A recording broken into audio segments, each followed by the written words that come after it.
Hey everyone, welcome back to the channel.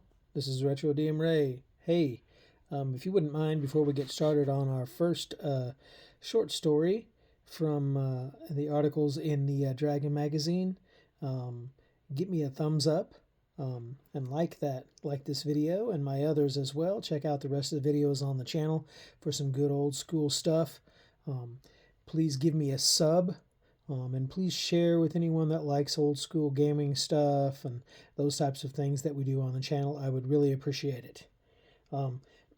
Today's story comes from Dragon Magazine, issue number 83. And it happens to be from my favorite character in all of fantasy literature, which is this fiction by Margaret Weis, The Test of the Twins. The magician and his brother rode through the mists toward the secret place. "We shouldn't have come," Caramon muttered. His long, strong hand was on the hilt of his great sword, and his eyes searched every shadow. "I have been in many dangerous places, but nothing to equal this." Raistlin glanced around. He noticed a dark, twisted shadow and heard strange sounds. "They will not bother us, brother," he said gently. "We have been invited. They are guardians who keep out the unwanted." He did, however, draw his red robes closer around his thin body and moved to ride nearer Caramon. "Mages invited us? I don't trust 'em," Caramon scowled. Raistlin glanced at him. "Does that include me, dear brother?" he asked softly. Caramon did not reply. Although twins, the two brothers could not have been more different. Raistlin, frail and sickly, the magician and scholar, pondered this difference frequently. They were one whole man split in two, Caramon the body, Raistlin the mind. As such, the two needed and depended on each other far more than other brothers. But in some ways, it was an unwholesome dependence, for it was as if each was incomplete without the other. At least, this was how it seemed to Raistlin. He bitterly resented whatever gods had played such a trick which cursed him with a weak body, when he longed for mastery over others. He was thankful that, at least, he had been granted the skills of a magician. It gave him the power he craved. These skills almost made him the equal of his brother. Caramon, a strong and muscular, born fighter, always laughed heartily whenever Raistlin discussed their differences. Caramon enjoyed being his little brother's protector. But although he was very fond of Raistlin, Caramon pitied his weaker twin. Unfortunately, Caramon had a tendency to express his brotherly concern in unthoughtful ways. He often let his pity show, not realizing it was like a knife twisting in his brother's soul. Caramon admired his brother's skill as a magician as one admires a festive juggler. He did not treat it seriously or respectfully. Caramon had met neither man nor monster that could not be handled by the sword. Therefore he could not understand the dangerous trip his brother was undertaking for the sake of his magic. "It's all parlor tricks, Raist," Caramon protested. "Riding into this forsaken land is nothing to risk our lives over." Raistlin replied gently.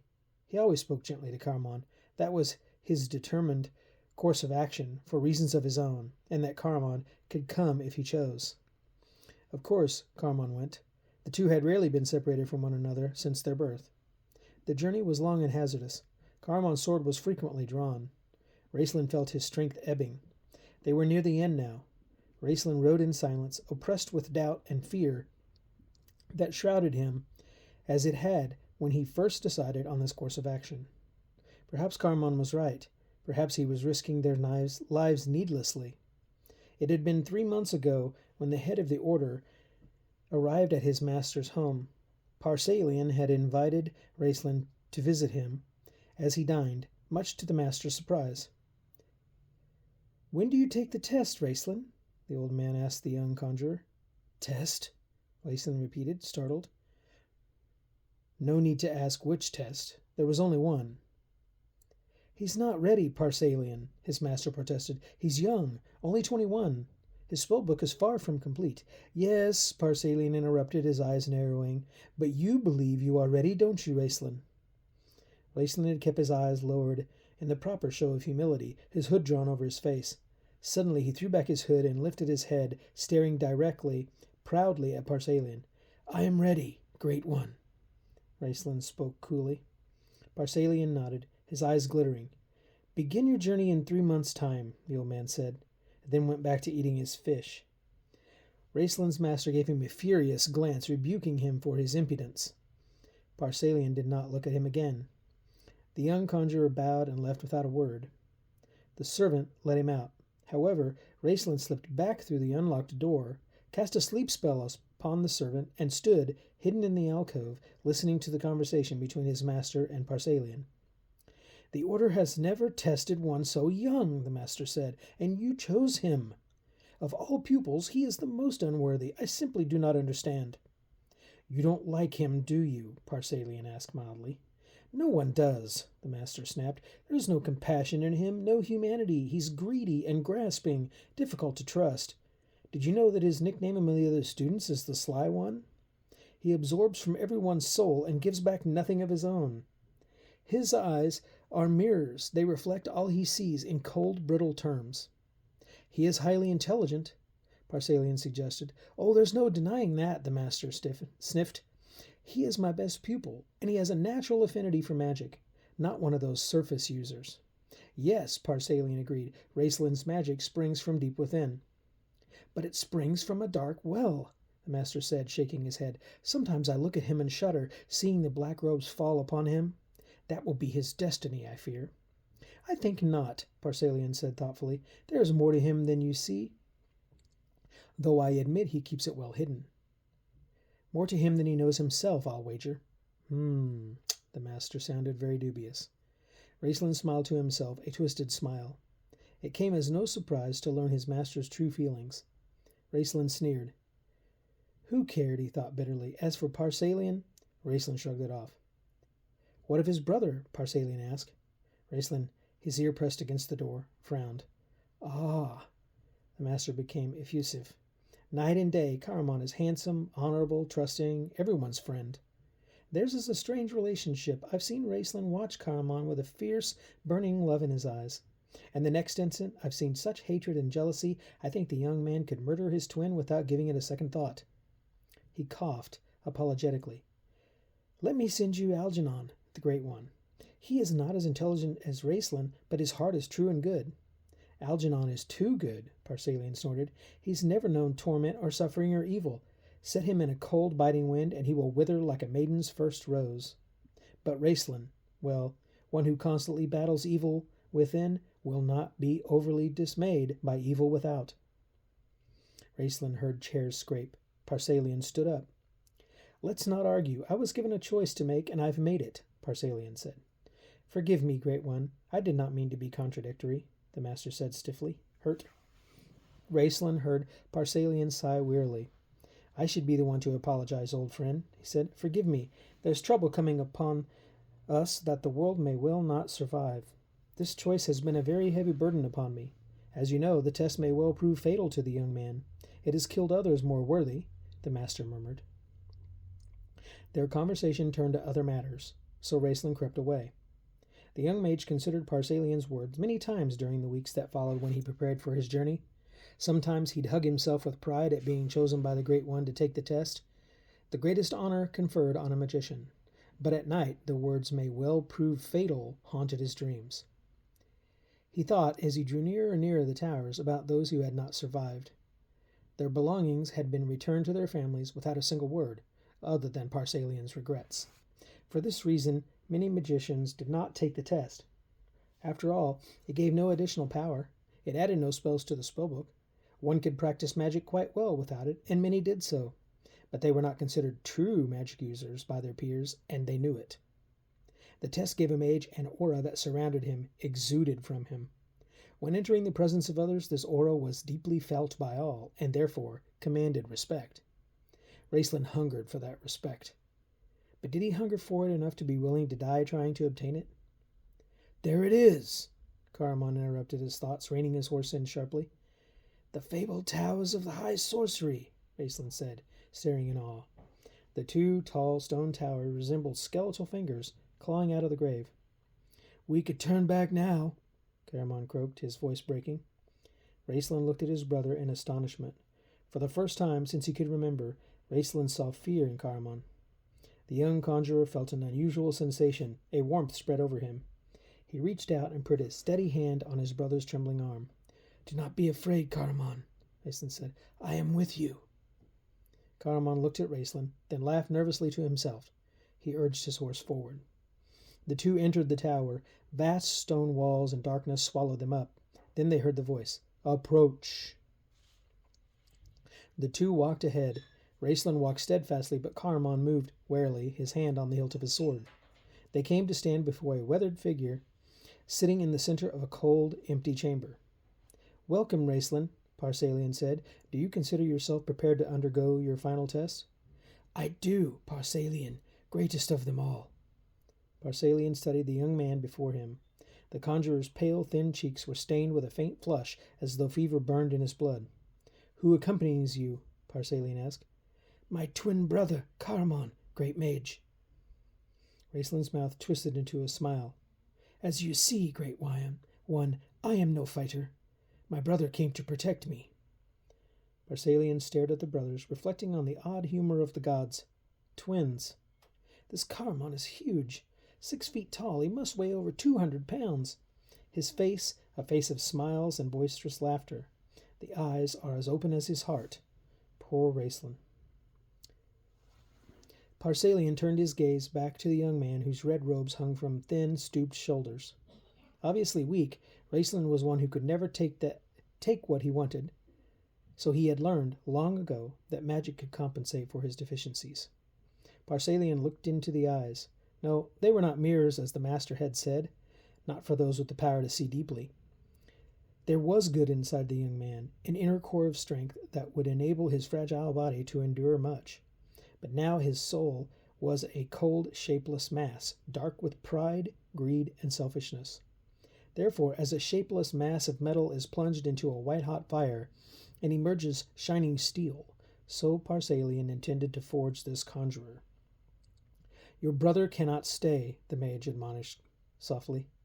"I am aware of that, great one," Raistlin replied with a hint of impatience. "He will be well cared for in your absence," Parsalian continued, "and of course he will be allowed to carry home your valuables should the test prove beyond your skill." "Carry home valuables?" Caramon's face became grim as he considered this statement. Then it darkened as he understood the full meaning of the mage's words. "You mean—" Raistlin's voice cut in, sharp edge. "He means, dear brother, that you will take home my possessions in the event of my death." Parsalian shrugged. "Failure invariably proves fatal." "Yes, you're right. I forgot. Death could be a result of this ritual." Caramon's face crumpled into wrinkles of fear. He laid his hand on his brother's arms. "I think you should forget this, Raist. Let's go home." Raistlin twitched at his brother's touch, his thin body shuddering.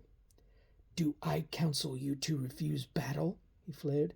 Then, controlling his anger, he continued more calmly. "This is my battle, Caramon. Do not worry. I will not fail." Caramon pleaded. "Please, Raist. I'm supposed to take care of you." "Leave me!" Raistlin's control cracked, splintered, wounding his brother. Caramon fell backward. "All right," he mumbled. I'll meet you outside."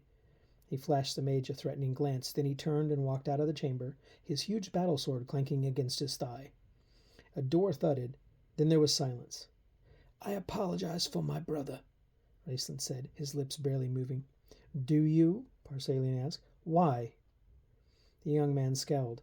"Because he always... Oh, can't we just get on with this?" His hands clenched beneath the sleeves of his robes. "Of course," the mage replied, leaning back in his chair. Raistlin stood straight, eyes open and unblinking. Then he drew in a sharp breath. The mage made a gesture. There was a sound, a shattering crack. Quickly the conjurer vanished. A voice spoke from the nether regions. "Why must we test this one so severely?" Parsalian's twisted hands clasped and unclasped.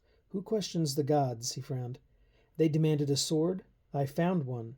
But his metal is white-hot. He must be beaten, tempered, made useful." "And if he breaks?"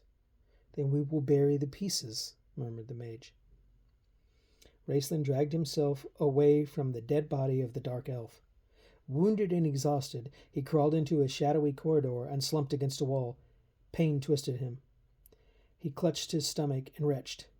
When the convulsions subsided, he lay back on the stone floor and waited for death. Why are they doing this to me? He wondered through a dreamy haze of pain. Only a young conjurer, he had been subjected to trials devised by the most renowned mages living and dead. The fact that he must pass these tests was no longer his main thought. Survival, however, was. Each trial had wounded him, and his health had always been precarious.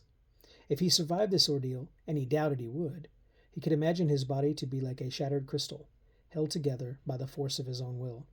But then, of course, there was Caramon, who would care for him, as always. Ha!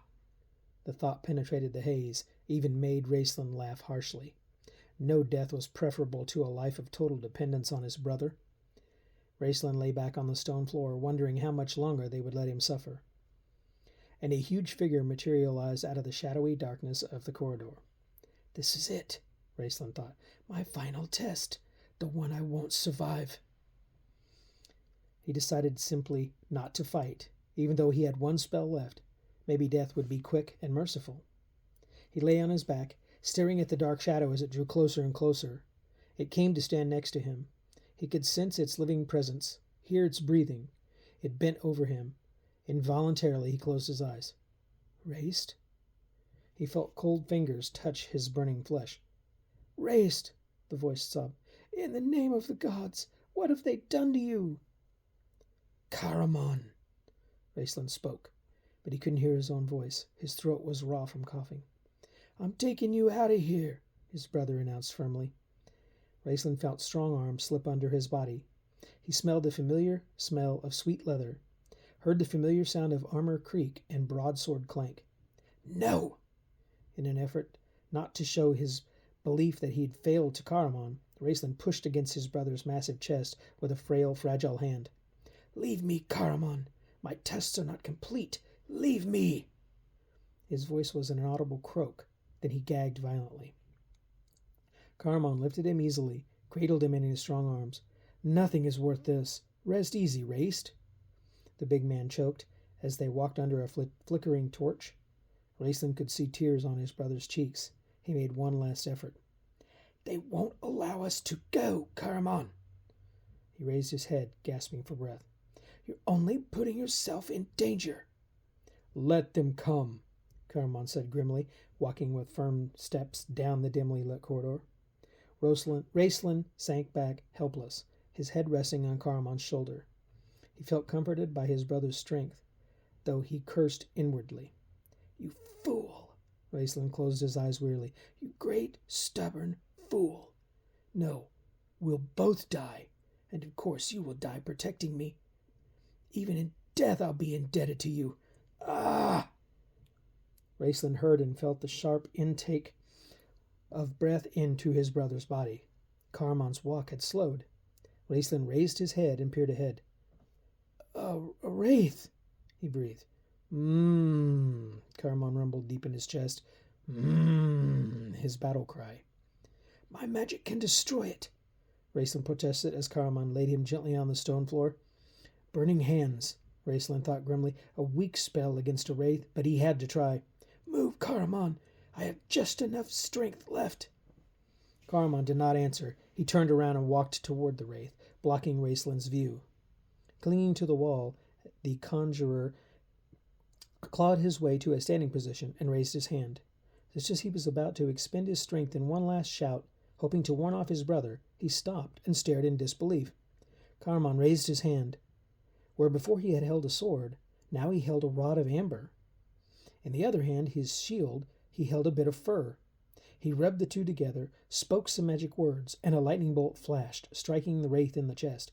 It shrieked but kept coming, intent on draining Caramon's life energy. Caramon kept his hands raised. He spoke again. Another bolt sizzled, catching the wraith in its head, and suddenly there was nothing. Now we'll get out of here, Caramon said with satisfaction. The rod and the fur were gone. He turned around. The door is just ahead. How did you do that? Raistlin said, propping himself against the wall. Caramon halted, alarmed by his brother's wild, frenzied stare. Do what? The fighter blinked. The magic! Raistlin shrieked in fury. The magic! Oh, that? Caramon shrugged. I've always been able to do that. Most of the time I don't need it, what with my sword and all. But you're hurt real bad, and I've got to get you out of here. I didn't want to take time fighting that character. Don't bother about it, Race. I can still be your little specialty. Like I said before, most of the time I don't need it. This is impossible, Raistlin's mind told him. He couldn't have acquired in moments what it took years of study to obtain. This doesn't make any sense. Fight the sickness, the weakness, and the pain. Think. But it wasn't the physical pain that clouded Raistlin's mind. It was the old inner clawing at him, tearing at him with poisoned talons. Caramon, strong and cheerful, good and kind, open and honest, everyone's friend. Not like Raistlin, the runt, the sly one. All I have ever had was my magic, Raistlin shrieked, and now he has that too. Propping himself against the wall for support, Raistlin raised both his hands, put his thumbs together, and pointed them at Caramon. He began murmuring magic words, but different from those that Caramon had spoken. Raised? Caramon backed up. What are you doing? Come on, let me help you. I'll take care of you, just like always. Raised? I'm your brother. Raistlin's parched lips cracked in a grin. Hatred and jealousy, long kept bubbling and molten beneath a layer of cold, solid rock, burst forth. Magic coursed through his body and flamed out of his hands. He was astonished as he watched the fire flare, billow, and engulf Caramon. When the fighter became a living torch, Raistlin knew from his training that what he was seeing simply could not be. The instant that he realized something was wrong with this occurrence, the burning image of his brother vanished. A moment later, Raistlin lost consciousness and slumped to the ground. Awaken, Raistlin. Your trials are complete. Raistlin opened his eyes. The darkness was gone. Sunshine streamed through a window. He lay in a bed. Looking down at him was the withered face of Parsalian. Why? Raistlin rasped, clasping at the mage in fury. Why did you do that to me? Parsalian laid his hand on the frail young man's shoulder. The gods asked for a sword, Raistlin, and now I can give them one. You. Evil is coming upon the land. The fate of all this world called Krynn swings in the balance. Through the aid of your hand and others, the balance will be restored. Raistlin stared, then laughed, briefly and bitterly. Save Krynn? How? You've shattered my body. I can't even see properly. He stared in terror, for as Raistlin watched, he could see the mage's face dying.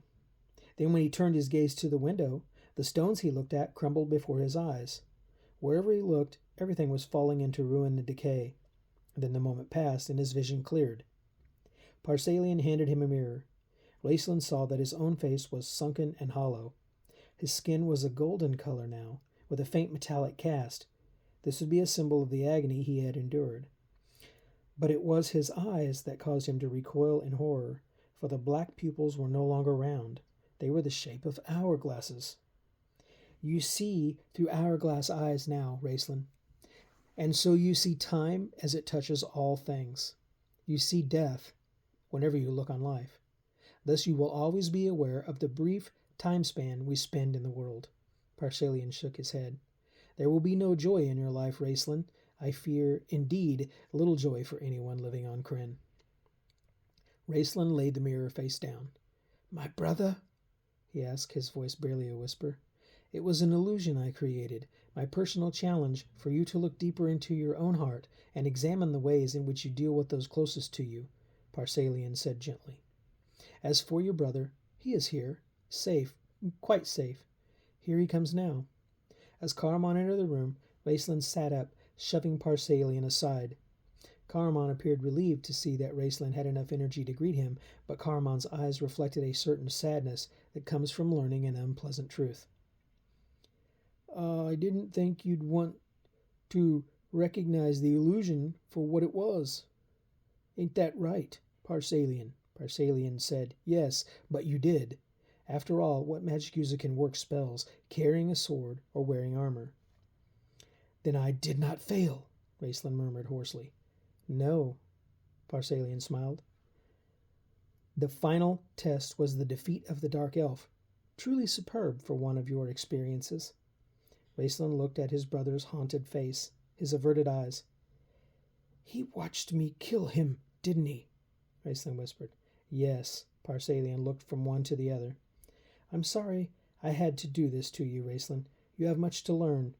Mage, mercy, compassion, forbearance. It is my hope that the trials you face ahead of you will teach you what you lack now. If not, you will succumb in the end to the fate your master foresaw. But as of now, you and your brother truly know each other. The barriers between you have been battered down, though I am afraid each of you has suffered wounds in the encounter. I hope the scars make you stronger. Parsalian rose to leave. Use your powers well, mage. The time is close at hand when your strength must save the world. Raistlin bowed his head and sat in silence until Parsalian left the room. Then he stood up, leaning on a wooden staff. He staggered and nearly fell. Caramon jumped forward. Raistlin met his brother's eyes. Caramon faltered, stopped. Raistlin sighed. For long moments there was no sound at all in the room. Then Raistlin felt his strength begin to give way. Pain racked his body. He grew dizzy, shut his eyes to block their horrible vision. He held out his arms. Help me, brother, the mage whispered. Help me, Caramon. I'm here, Raist. His brother's voice was near him. Then his brother's arms were around him, supporting him. Forgive me, both spoke together. And that is the end of this first interpretation of The Test of the Twins by Margaret Weis. If you read the tale itself in the actual novel, The Test of the Twins, you will find that that ends quite a bit differently. But I hope you enjoyed the reading, and I didn't over-embellish in places that bothered you. And I hope that I get to do a little bit more of this. So let me know if this is something that you like, and I'll continue this on the channel. Again, I appreciate your taking the time to listen and taking the time to subscribe and follow along. Give me a like on all of these and help to support the channel in any way that you can. Thanks a lot, everybody. God bless. Take care. Happy gaming. Prosper. We'll see you later. Bye.